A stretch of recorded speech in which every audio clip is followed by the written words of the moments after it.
E aí, pessoal?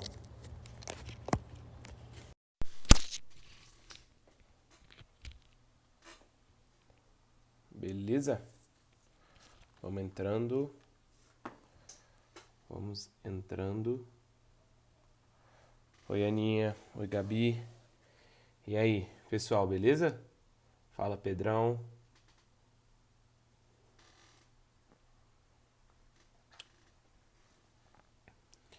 Estamos ao vivo, tá?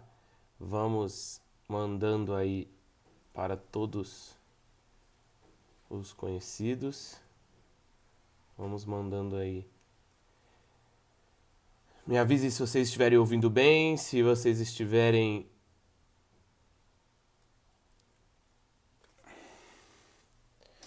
Era no YouTube, mas o que que acontece? A gente vai.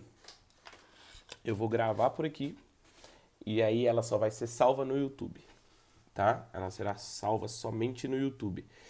Pessoal, a live eu farei por aqui, mas ela ficará disponível só no meu canal do YouTube. Para você que ainda não tem o meu não é inscrito no meu canal do YouTube, o link está na minha bio, então você vai lá e essa live vai estar disponível só lá no YouTube, tá? Ela não estará disponível aqui no meu perfil. É isso. Se você quiser assistir depois, ela vai estar disponível no YouTube. Beleza? Boa noite, Matheus, beleza? Bruna. Vamos entrando, pessoal. Pessoal, vão convidando as pessoas aí, tá? Enquanto isso, eu vou vendo se o áudio tá bom, se tá tudo certo. A gente vai esperando o pessoal entrar. A gente sempre dá um tempinho aqui, uns 2, 3 minutos, pro pessoal entrar, que é pra gente não deixar ninguém para trás, né? Não é isso? E outra coisa, pessoal, deixa o like, vai aqui, ó, no aviãozinho e mande aí para as pessoas que você acha que é importante, tá? Nosso tema hoje é muito interessante, é um tema de caráter instrumental, não é um tema de material, né? Não vai ser, eu vou ensinar um como fazer, né? Muito mais do que algo. Então, é isso, beleza? Vamos entrando aí, Júlia, Cláudia, Matheus, Paulo, Antônio, Brena, é isso aí. Vão me avisando aí se tá tudo certo. Dessa forma a gente já completa, né, o tempo. Tá, vamos lá para alguns avisos. Primeiro, o aviso que eu quero dar para vocês é o seguinte: essa live ela vai ficar disponível apenas no YouTube, tá? Então, se você quiser assisti-la depois, tá? O que você vai fazer? Você vai lá no link da minha bio e vai se inscrever no canal e assistir ela. O YouTube é muito melhor para a gente assistir vídeos de longa duração, porque tem como você pausar, aumentar a velocidade, tem como você fazer todo um trabalho ali, salvar nos, nos favoritos, curtir, é muito importante, deixar o seu comentário lá pra gente também. Então, é importante que você faça esse trabalho junto com a gente, beleza? Hoje, o nosso tema é como estudar e como ler melhor, né? A gente vem de uma última live aí do Clube Lumen na semana passada. É, eu tive também no final de semana uma experiência muito boa que também me ensinou muita coisa sobre esse tema. Então, eu fiz um retiro do silêncio e lá dentro o Padre Ângelo, quem me acompanha há um tempo sabe quem é o Padre Ângelo, ele ensinou exatamente o método da Lexio Divina, né? Esse método da Lexio Divina é um método que é utilizado há milhares de anos para ler, né, textos inspirados, textos sagrados e textos sobre espiritualidade. Que a gente não vai falar sobre ele agora, porque ele tem algumas etapas, tem algumas preparações, tem algumas coisas ali que são interessantes a gente observar antes. O que a gente vai falar hoje é exatamente como ler e estudar melhor através dos ensinamentos de Antoine Sertilange, né, e de São Tomás de Aquino, tá? Que são condensados no livro que já é conhecido por muitos de vocês aí como com o título da Vida Intelectual. beleza?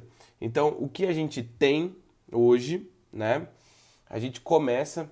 Oi, Isaura, tudo bom? Boa noite, seja bem-vinda, tá? Pessoal, quem chegou agora é o seguinte, deixa o like aqui no vídeo e mande aqui essa live para as pessoas que você considera que seja importante que estejam aqui presentes, importantes, né, que acham importante esse tema, esse assunto que a gente já vai começar, já vai entrar. Seguinte, tá? Seguinte, a primeira coisa que a gente tem que pensar, a primeira coisa que a gente precisa refletir sobre o tema é o que é ler, né? O que consiste em ler, tá? A gente tem inúmeras pessoas aí que se debruçam sobre o tema, que mostram as suas rotinas, as suas longas rotinas de leitura, né? Matando aí várias e várias obras por ano, né?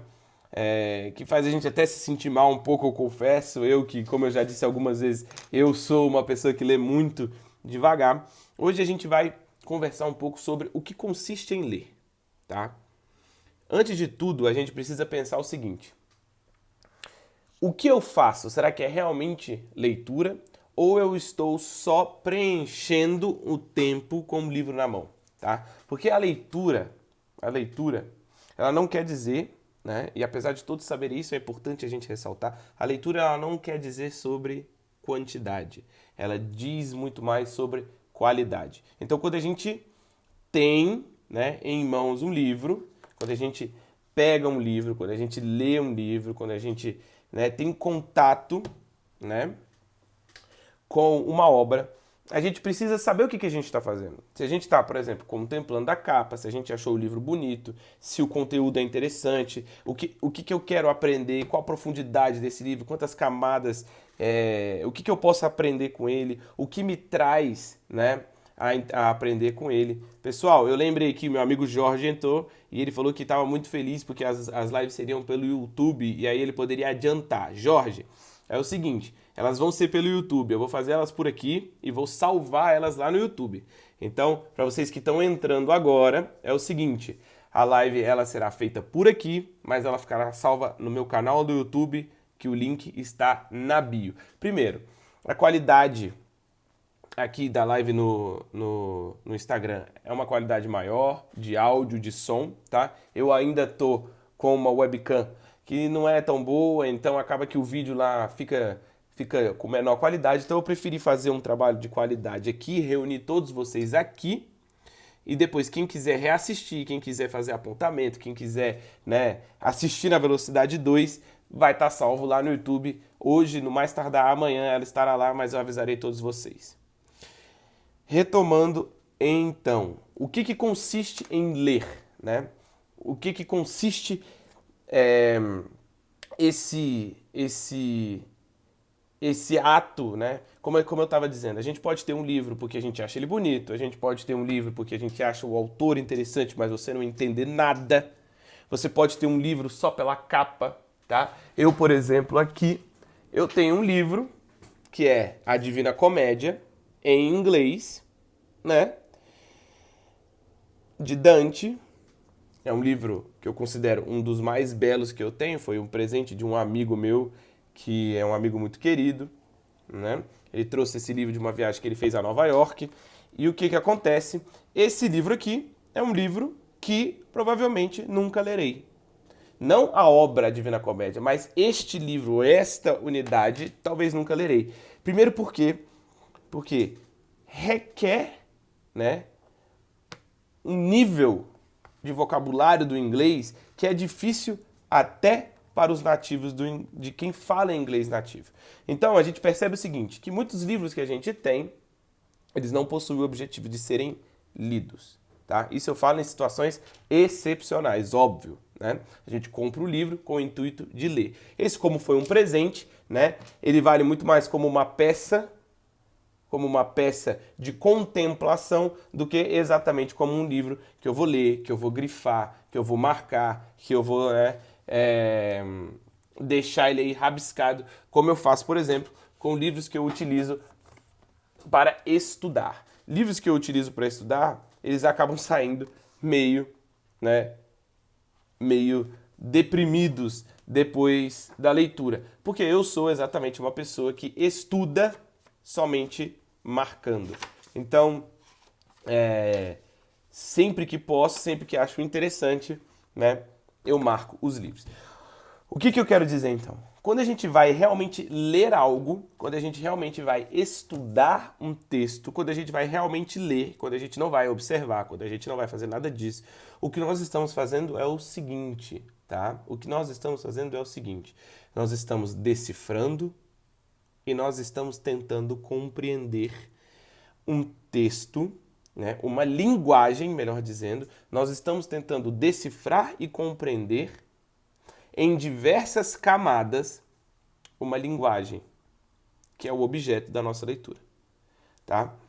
O que significa isso? Vamos lá, vamos transformar isso aqui numa coisa mais palatável, tá? Transformar numa coisa mais simples e mais clara. Quando eu digo que a leitura, tá? Quando eu digo que a leitura, ela significa, portanto, decifrar e compreender em diversas camadas a linguagem, eu estou querendo dizer o seguinte: por decifrar, eu quero trazer o seguinte conceito, tá?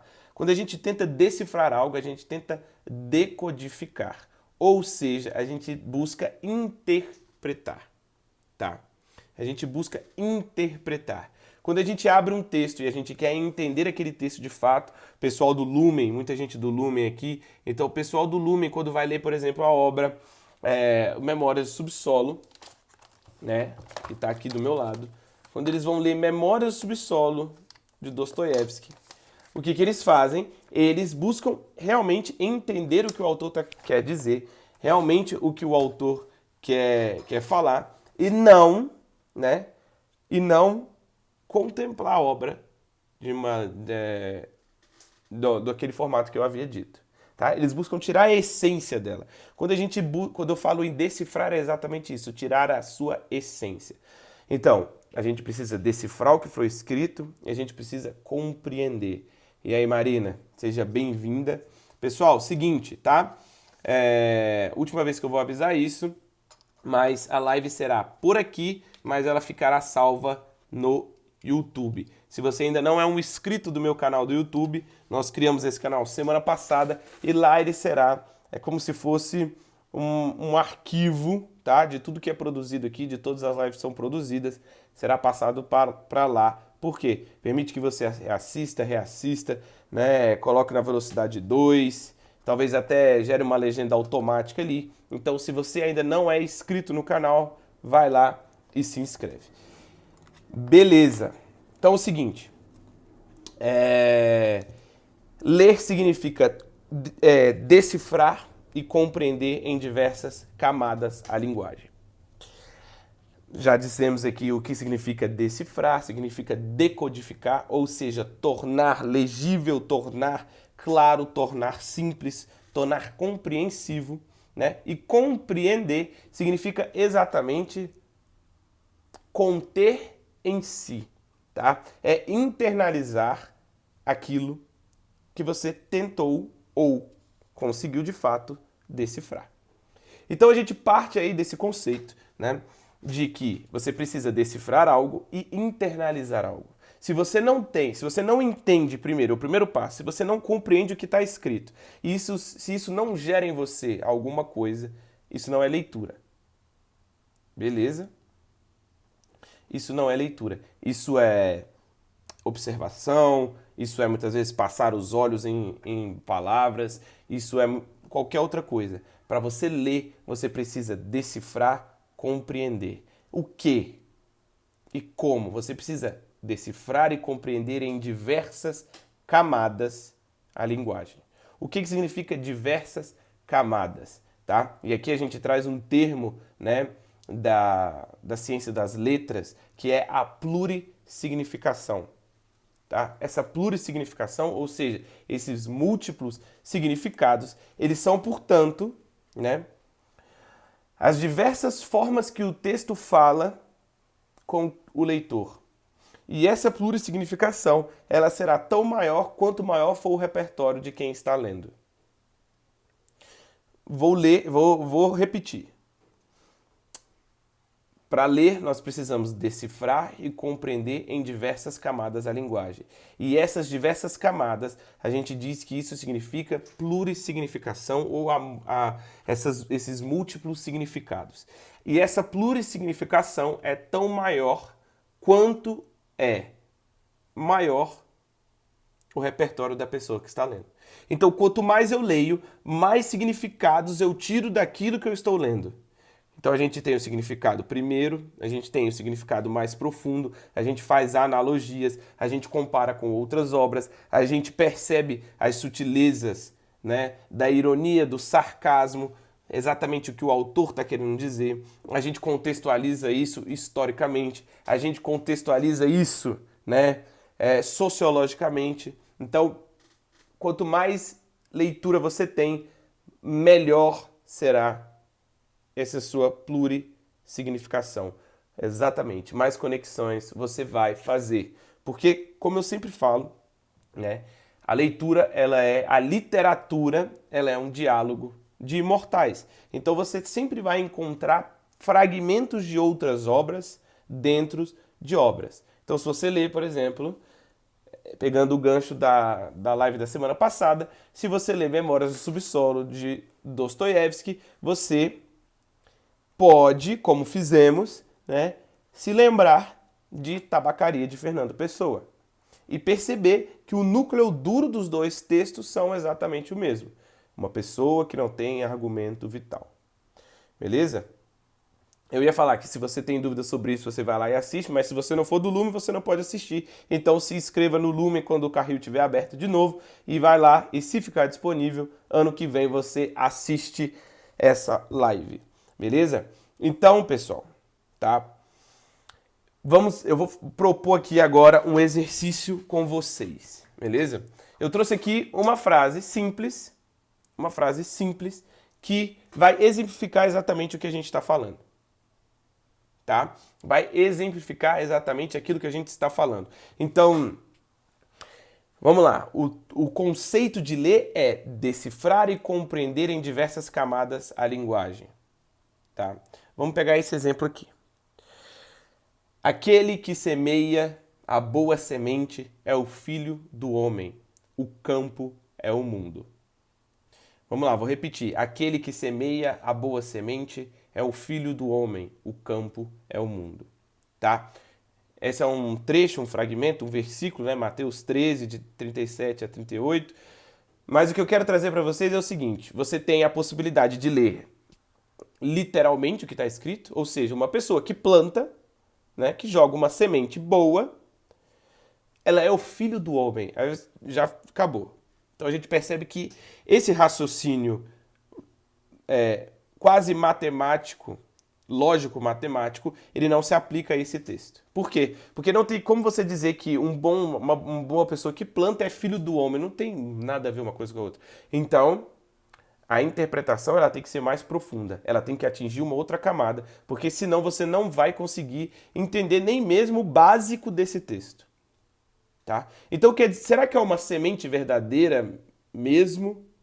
Ou será que é uma semente imaginária, ou melhor do que imaginária, uma semente que não é literal, né? Então, aquele que semeia a boa semente é o filho do homem, o campo é o mundo. Tá? Quando a gente traz isso à tona, por exemplo, tá? A gente começa a perceber que semente aqui não significa exatamente um grão que é jogado na terra. Ele tem por essência aqui um ou outro significado. Isso, óbvio, é uma parábola, né? E, portanto, as parábolas elas têm essa característica de serem denotativas, né? Uma linguagem denotativa, tá? Então, aquele que semeia a boa semente, aquele que semeia, ele não semeia palavras, ele vai semear o que então? A boa semente é o quê? O que é ser o filho do homem? O que significa quando eu digo que o campo é o mundo? Percebam que existem infinitas interpretações e que para essa interpretação você tem aí exatamente, né? Eu confundi, conotativa, perdão. Você percebe que dentro dessas interpretações existem múltiplos significados e que dentro desses significados a outros significados. Então, quando eu digo que essas diversas camadas, elas são trazidas à tona, quanto mais você tem repertório, mais camadas você vai achar num texto, é exatamente por isso.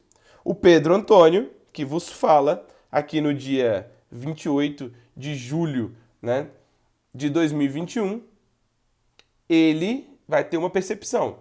O Pedro Antônio de daqui 10 anos, se ele for o mesmo, né, se ele for ler o mesmo trecho, talvez ele tenha uma compreensão infinitamente superior, né? Quantos significados existem nesse texto? Infinitos significados, né? Infinitos significados. Você pode ter um significado simbólico, um significado histórico, um significado sociológico, antropológico, por que ele utilizou semente, por que ele fala que é o filho do homem, por que ele diz que o campo é o mundo. Você pode analisar o campo semântico, você pode analisar infinitas coisas. E o que eu quero dizer aqui, principalmente, é o seguinte, é que São Tomás de Aquino, por exemplo, ele vai ter um repertório vasto, né, que eu não possuo. Então, imagine o quanto tempo ele poderia discorrer sobre esse ponto específico e quanto tempo eu poderia discorrer. Eu infinitamente menos do que São Tomás de Aquino poderia. Então, isso significa o quê? Que ele decifra, ele compreende, ele internaliza e que ele atinge camadas muito mais profundas do que eu dessa linguagem, que é a linguagem escrita. Beleza? Então a gente chega a um ponto pacífico aqui, que ler é mais do que correr os olhos sobre palavras, né?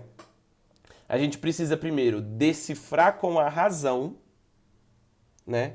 E compreender com a contemplação.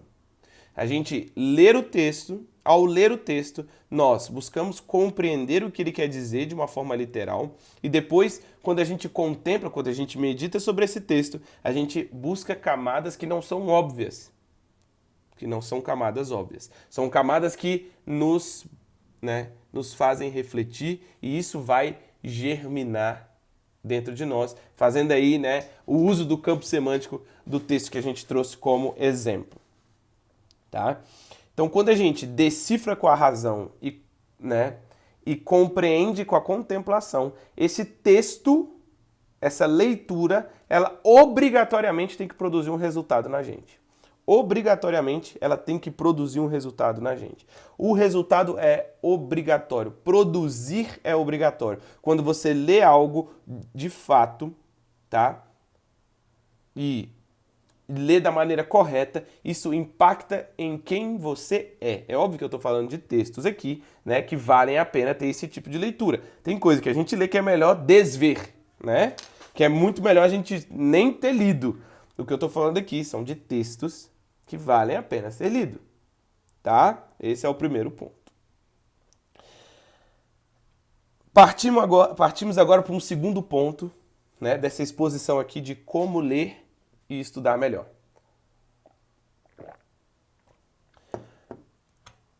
Esse segundo ponto eu quero trazer exatamente um relacionamento entre quem está lendo e o que está sendo lendo. Tá? Toda vez que você lê o texto, lê algum texto, esse texto foi escrito por alguém. Então, se você lê, por exemplo, Memórias do Subsolo, esse texto foi escrito por Fyodor Dostoiévski. Se você lê, por exemplo, A Morte de Ivan Ilitch, né, esse texto foi escrito por Tolstói. Se você lê, por exemplo, Ser Cristão na Era Neopagã, esse texto foi escrito pelo cardeal Joseph Ratzinger. Se você lê, por exemplo, Memórias Póstumas de Brás Cubas, esse texto foi escrito por Machado de Assis. Então sempre há uma pessoa por detrás do texto, tão quão genial ele seja, tá? E o que acontece? Um texto, ele é sempre um diálogo. Ele é sempre um diálogo. A leitura, ela é sempre um diálogo. Um texto que se preze e que se eternize, ele sempre tem como objetivo produzir um resultado, mas que para produzir esse resultado, ele precisa o quê? Ser lido. Então, todo mundo que escreve algo, escreve porque entende que outra pessoa vai ler. e quando entende que essa outra pessoa vai ler, espera que essa pessoa leia com atenção, buscando decifrar e compreender as diversas camadas dessa linguagem, de modo que o quê? De modo que o quê? De modo que essa pessoa e o autor, eles conversem. Exatamente, Jorge. Quanto mais se aprofunda na camada, mais se aproxima do objetivo do autor. E há pessoas que possuem um repertório tão grande que conseguem extrapolar o que o autor diz, sem fugir do tema, sem desviar, né? Sem desviar do tema. De modo que o quê? De modo que chegue a significados que o próprio autor não sabia que o seu texto tinha. Então há aí também, né? Há aí também esse que um pouco, né? Da genialidade de quem lê também, tá? Um exemplo que a gente pode dar, e aqui é um exemplo bem interessante, é o seguinte, tá?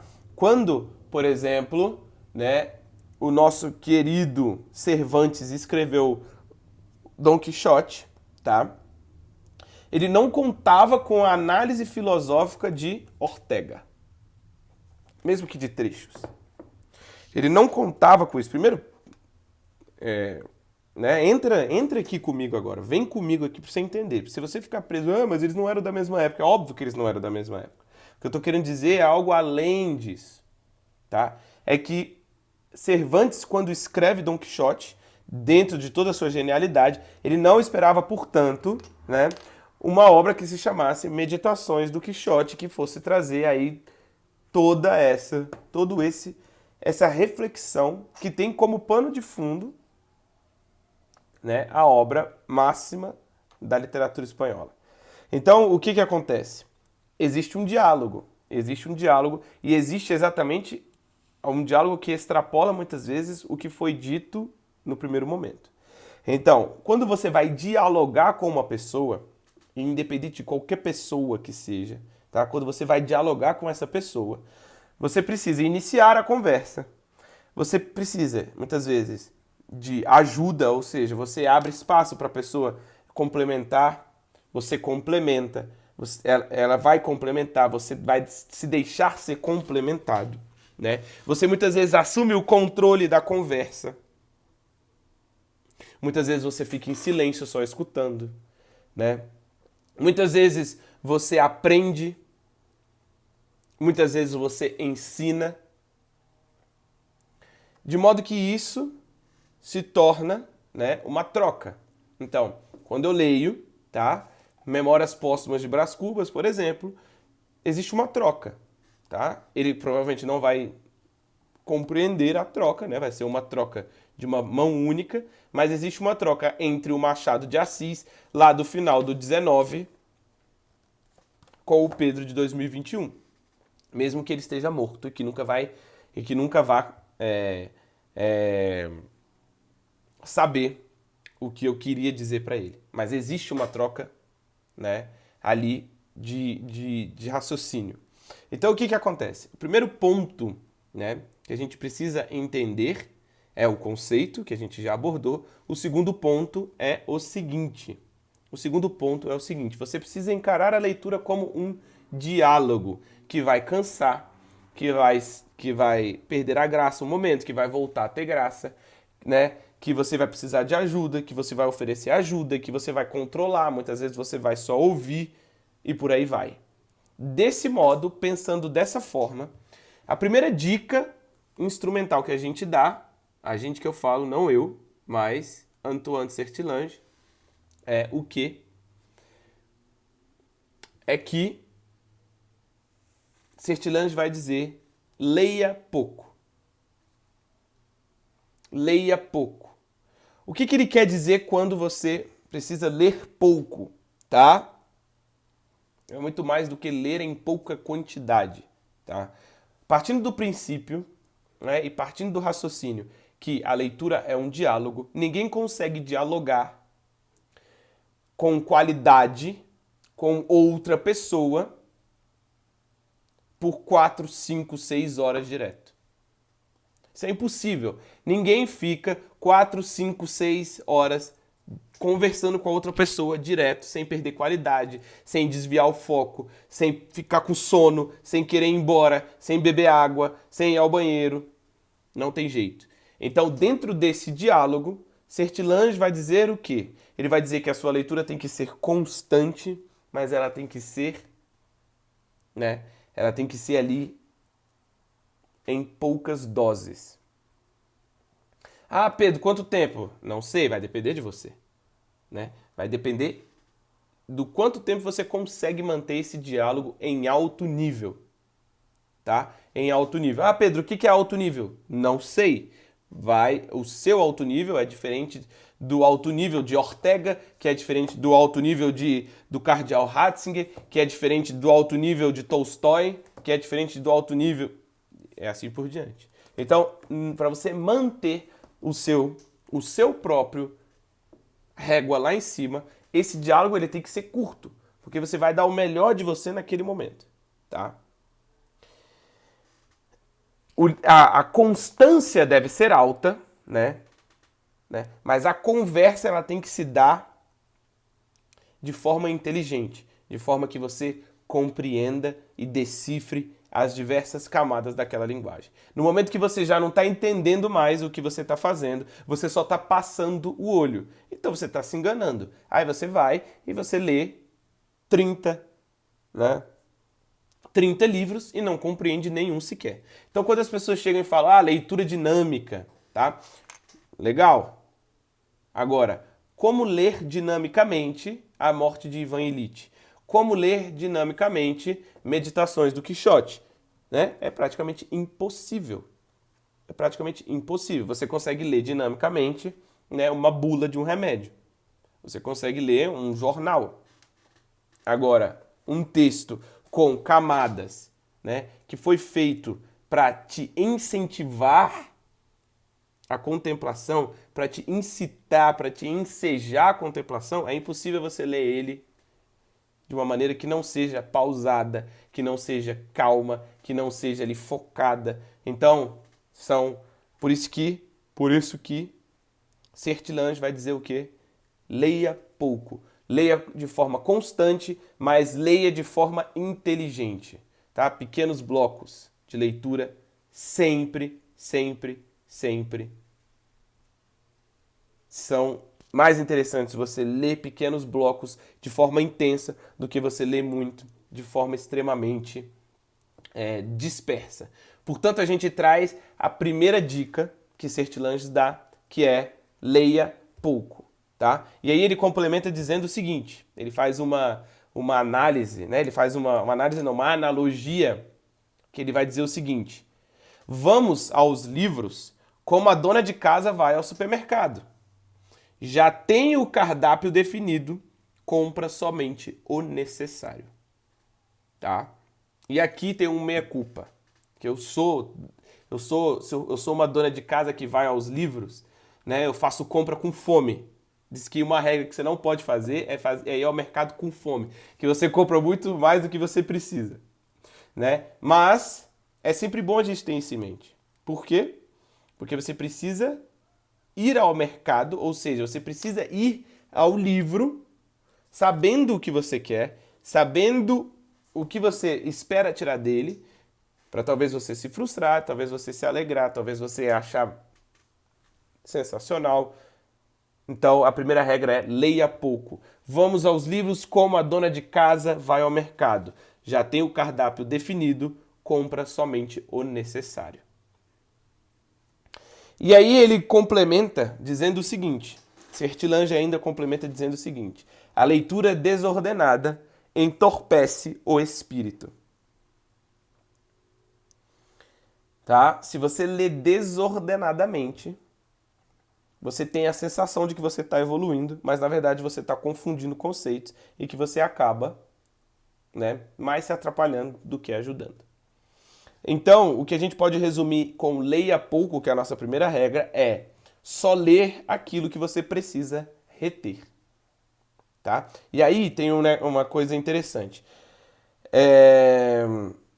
que já linka, né, muito bem com a nossa segunda dica, tá? Quando ele fala só ler aquilo que você precisa reter, ele já linka com a segunda dica, que é escolha bem. Escolher bem o livro que você está lendo, ele vai dizer, né? É exatamente como na vida real. Você não gosta de conversar com pessoas que você não quer conversar. Muitas vezes você conversa, muitas vezes você é obrigado a conversar, muitas vezes você é obrigado a estar ali, mas se você pudesse, você não estaria ali. Se você pudesse, você estaria conversando com outra pessoa. Tem pessoas que a gente acha chata, que, sei lá, tá com bafo, né? Não é bom você estar perto de uma pessoa e tá com um cheiro horrível, né? Então, o que acontece? A mesma coisa acontece com os livros. Tem livros que nos tocam mais, livros que nos tocam menos, assuntos que são mais agradáveis, assuntos que são menos agradáveis, assuntos que não fazem tanto sentido nesse momento da minha vida, assuntos que fazem mais sentido nesse momento da minha vida. Então você guarda essa conversa para mais tarde, você abandona essa conversa, você não conversa, né? Por exemplo, com um inimigo, tá? Se você for conversar com o inimigo, a única coisa que você vai fazer é discutir, tá? Então, o que acontece quando o Sertilange, ele fala para você, escolha bem, tá? Ele vai te dar a dica de ouro no seguinte forma: leia sempre de primeira mão. O que significa isso, tá? Leia sempre as ideias mestras. Então você pega aí, você vai lá e vai ler, sei lá, tem muito livro que é, por exemplo, Friedrich Nietzsche em 80 páginas, ou então A História do Mundo para quem tem pressa, ou então o resumo da obra. Sertilange vai dizer o seguinte: escolha bem, tá? Escolha bem. Por quê? Vá até onde brilham as ideias mestras. Ele continua dizendo, porque as ideias mestras, são poucas, tá? E essas mesmas ideias poucas, elas são diluídas com o tempo. E por serem diluídas com o tempo, você acaba pegando só restos deturpados, né? Desviados, muitas vezes errados. Então vá até onde a ideia mestra está. Leia pouco, escolha bem. Beleza? E aqui tem um ponto interessante, tá? Ele vai dizer o seguinte, que os pensamentos são raros. Os pensamentos são raros e os fundamentos são antigos. Quando a gente tem uma grande ideia, e isso é muito interessante, eu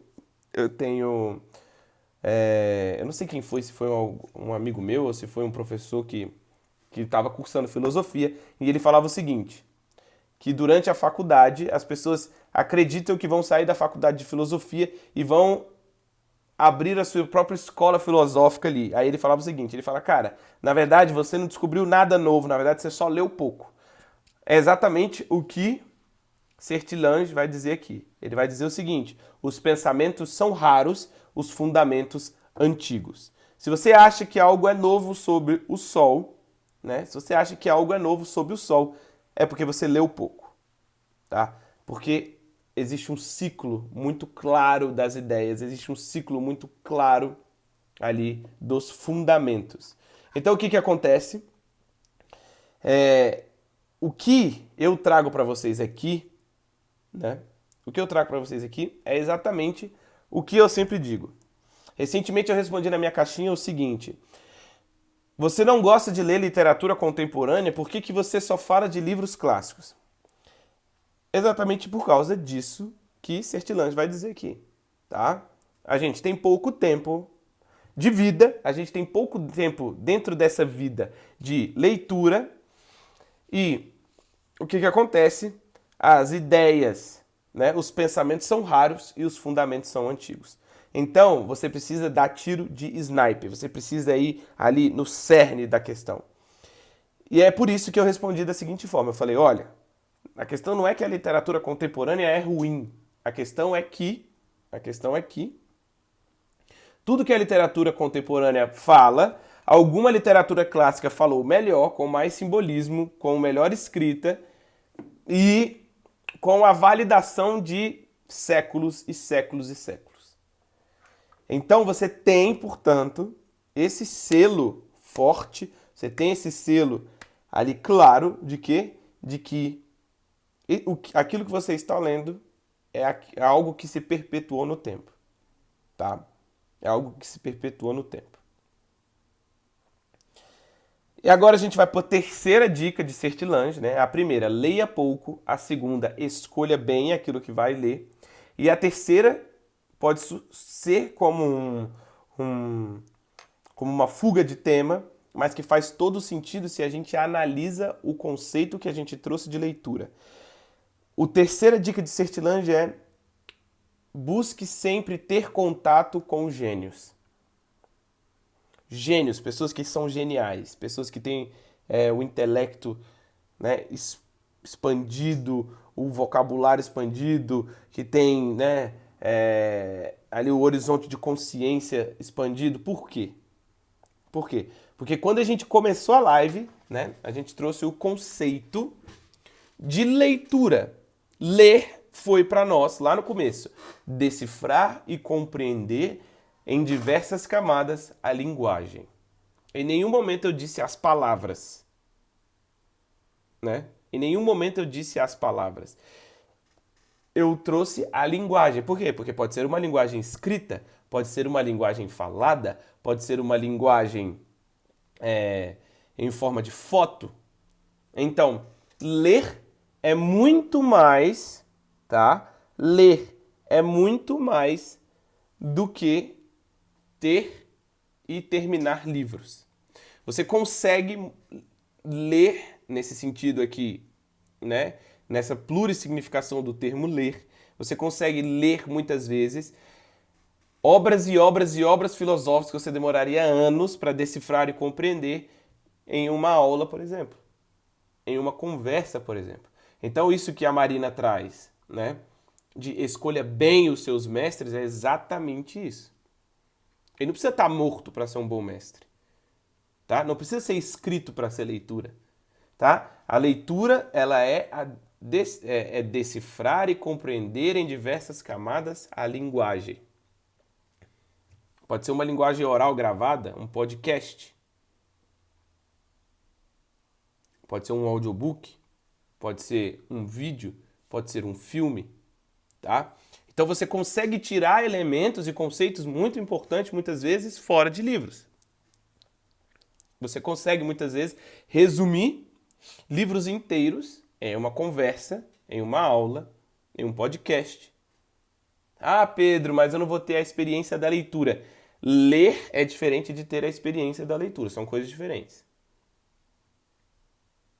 Né? Vocês estão entendendo o que eu estou dizendo? Ou eu me faço aqui muito complicado? Me avisem aí se vocês entenderam o que eu quis dizer aqui para a gente conseguir, né?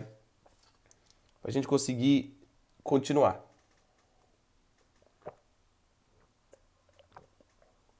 Eu falei o seguinte, eu falei que a leitura, ela é uma conversa. Não necessariamente precisa de uma pessoa, a pessoa está morta para você conversar com ela, né? Você conversa com uma pessoa, principalmente que esteja viva. Então o que acontece? Você consegue ter a experiência da leitura, muitas vezes, sem abrir um livro. Tá? Quando o professor Vitor Salles, ele trouxe, né? Quando o professor Vitor Salles, ele trouxe, lá numa live que ele fez com a Marina, ele trouxe só o simbolismo da capa do livro dele. Você consegue entender perfeitamente aqui, mesmo que você não tenha lido um capítulo, o que significa a crise e o que significa o amor que ele traz na capa.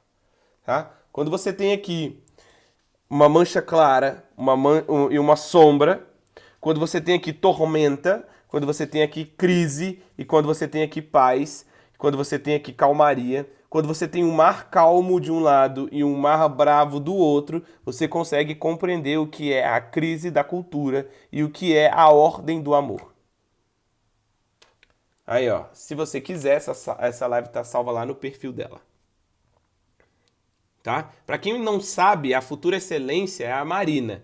E a Marina é a futura excelência. E que todo mundo chama de Mari, mas eu, por ser o irmão dela, eu não consigo chamar ela de Mari. Eu chamo ela só de Marina. Tá? Então, para mim, a Mari sempre vai ser a Marina e ela nunca vai ser a futura excelência, ela sempre vai ser a Marina. Então, fica aí essa confusão para vocês. Se vocês entenderam, vocês entenderam. Se vocês não entenderam, vão lá no perfil da futura excelência, que é a Mari, que é a Marina, e procure essa live aí sobre este livro fantástico. Não é que eu sou sério, pô, eu não sou nada sério. Você sabe que eu não sou nada sério. É que eu simplesmente não consigo, entendeu? Eu falo, e aí, Marina? E ela fica brava, ela, né, você nunca me chama de Mari, você é a única pessoa que me chama de Mari. Você é a única pessoa que me chama de Marina, eu falo, e aí, Marina? E ela me chama de Pedro também. Então, assim, não tem nada. Voltando aqui. Né? PP, pô. Só. Não dá não. Isso aí deixa pra Kelinha. Não tem como. Petão. Eu tenho alguns apelidos, pessoal. Agora vamos voltar aqui. Volta aqui, volta aqui. Vem pra cá, pra gente concluir. Que já tem 46 minutos de live. O que acontece? Quando a gente lê, tá? E essa leitura é um diálogo, e essa leitura, ela prescinde uma linguagem escrita. E essa leitura, ela prescinde uma linguagem escrita. A gente pode concluir o quê? Que a leitura, ela pode ser feita através do contato com gênios, com pessoas do intelecto expandido, com horizonte de consciência expandido, tá? E essa pessoa não necessariamente deve estar morta. Então, a gente tem, né? A gente tem o seguinte, e aqui eu anotei uma coisa muito, muito, muito legal, que é o seguinte, tá? A linguagem, ela pode ser escrita, mas feita para ser reproduzida oralmente. E a gente precisa ter essa noção antes da gente compreender o que a gente está lendo. Então eu trago aqui para vocês esse livro, tá? Que é recém-lançado. Ele só foi lançado... Qual que é a data aqui do lançamento dos Lusíadas? Vamos ver aqui. Acho que nem tem aqui na contracapa dele. Quer ver? Aqui, ó. No alvorecer do século XV. Então, 1498, eu acho. Quem puder pesquisar aí pra mim. Mas o que eu quero trazer pra vocês é o seguinte. É que algumas leituras, elas foram feitas por meio da linguagem escrita, mas elas foram feitas para serem lidas oralmente, tá? Um texto clássico, por exemplo, como os Lusíadas, ele é exatamente, né, que retrata aí a viagem de Vasco da Gama, o périplo continental, né? O périplo significa esse contorno da África, né? Ele traz, se você lê, tá? Se você lê esse texto de forma silenciosa, você vai ter uma grande dificuldade, a não ser que você esteja voando na leitura. Agora, quando você lê ele de forma, né, oral, em voz alta, você consegue compreender o compasso, você consegue compreender a métrica, você consegue compreender o ritmo, porque exatamente foi um texto feito para ser proclamado, né?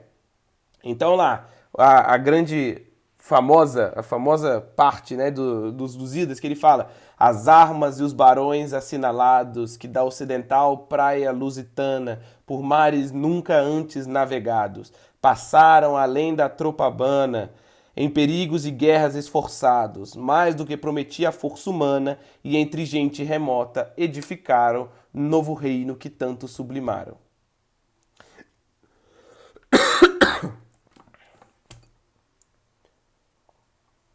Você percebe que a leitura, ela não precisa ser com uma pessoa morta, ou seja, com um livro, e ela também não precisa ser de forma silenciosa. Ela deve ser sempre encarada como um diálogo.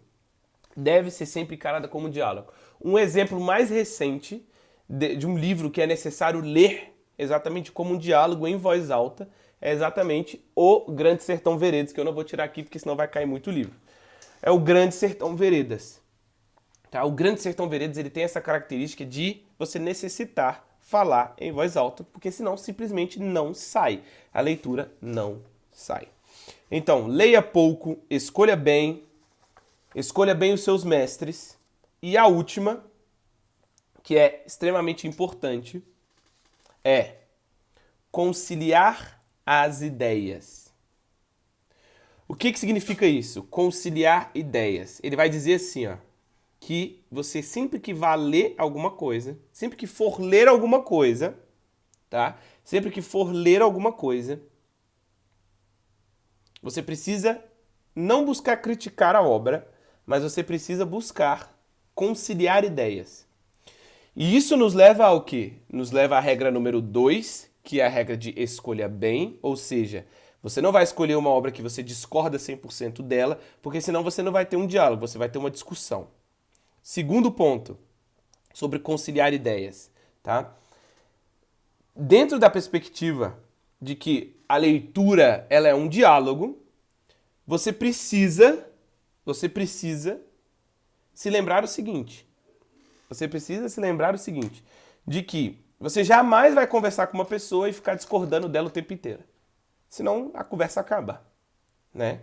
E aí Sertilanges vai dizer o seguinte, que o espírito crítico é sempre mais pobre do que o espírito que concilia. A pessoa que critica, ela sempre está em uma posição de pobreza espiritual maior do que aquela pessoa que vem para conciliar, mesmo que ela discorde. Mesmo que eu leia um texto e discorde de uma parte desse texto, eu busco sempre retirar algo de positivo desse texto. Quando eu leio, por exemplo, o Manifesto do Partido Comunista, eu discordo dele do começo ao fim. Mas eu não fico criticando. O que eu faço? Eu leio e agora eu sei um modo de não fazer algo. Então eu concilio ideias. Tá? Ao invés de eu ficar, nossa, que texto lixo, mal escrito, nossa, isso aqui serve pra nada, não sei o quê. Não. Ele pega e ele fala o quê? Você pega e você fala o quê? Você fala, cara, agora eu sei o que eu não como eu não devo pensar. Agora eu sei o que eu não devo defender. Agora eu sei o que eu não devo advogar. Agora eu sei o que eu não devo acreditar como verdade. E por aí vai. Então, quando ele traz lá, né, aqueles pontos dele, a supressão de direito de herança, aqui, ó. Por exemplo, na página 67 da edição da Penguin, ele diz: o comunismo, contudo, abole essas verdades eternas, abole a religião, abole a moral, em vez de lhes dar nova forma. Contradiz, portanto, todos os desenvolvimentos históricos até o momento. O que eu tiro disso aqui? O primeiro ímpeto, né? A primeira vontade é falar, cara, vai tomar naquele lugar, né? O segundo é, beleza, você me convenceu de que eu não sou um comunista. Eu estou convencido, eu aprendi com você que eu não sou um comunista. Então, quando ele fala que o comunismo, ele abole a religião, abole a moral, eu falo, tá, não serve pra mim então. Então, eu já sei o que eu não sou, ao invés de saber o que eu sou. Quando a gente lê, por exemplo, Tabacaria, quando a gente lê Memórias do Subsolo, por exemplo, a gente não quer ser o homem do subsolo. Eu não quero ser aquilo, eu quero ser o oposto daquilo. Entendeu? Então, o espírito crítico é sempre mais pobre do que o espírito que concilia. Então, como as pessoas, quem critica é sempre mais raso e menos útil do que quem busca conciliar. Quem critica é sempre mais raso e menos útil do que quem busca conciliar, tá?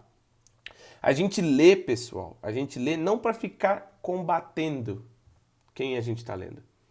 A gente lê para tentar tirar algo de positivo, mesmo que isso seja, né, um ensinamento negativo, um não fazer, tá? Um não fazer. Tá? Se você quer discutir, combater, discordar, criar intriga, você vai lá, cria uma conta no Twitter e pronto. Lá é o lugar. No momento da leitura, você precisa decifrar, compreender as diversas camadas da linguagem. Tá? Então, a regra 4, que é conciliar ideias, ela necessita da regra 2 e ela se faz presente na regra 1. Então, para você conciliar ideias, você precisa contemplar e refletir. Então, você precisa de diálogos curtos e profundos. Então, regra 1. Para você conciliar as ideias, você precisa de bons textos. Isso não necessariamente significa que textos que você vá concordar. Então, você precisa escolher bem. E você ler significa não necessariamente uma linguagem escrita. Você pode tirar muito bem, né, informações preciosas, informações valiosas de textos que possuem uma linguagem não escrita, uma linguagem falada, uma linguagem oral, uma linguagem verbal, uma linguagem não verbal e por aí vai. Sertilange, portanto, ele conclui, né, essas dicas de como estudar e ler melhor, tá? Com a seguinte analogia, a analogia da abelha, tá? Quando você for ler alguma coisa, você tem que ser como uma abelha. Ah, Pedro, como assim como uma abelha? Sertilange vai dizer assim, ó: quem quiser adquirir no convívio com os autores, não o combate. Precisamos cultivar os espíritos da abelha. Vou ler de novo. Quem quiser adquirir no convívio com os autores, não o combate, mas a verdade, né? Precisamos cultivar o espírito das abelhas. O mel é feito com diversas flores. Então você busca em diversas fontes fazer o seu mel ali, pescando, né? Buscando ali de diversos lugares o que você acha importante e o que você acha que vale a pena ser lido. Beleza, pessoal? Eu fico por aqui. 57 minutos de live. Agradeço muito a todo mundo que participou. Se você ainda não é inscrito no canal do YouTube, você vai lá no link da minha bio agora e se inscreve no canal. Beleza? Essa live só ficará salva lá no canal do YouTube. Muito obrigado e até quarta-feira que vem, se Deus quiser. Valeu!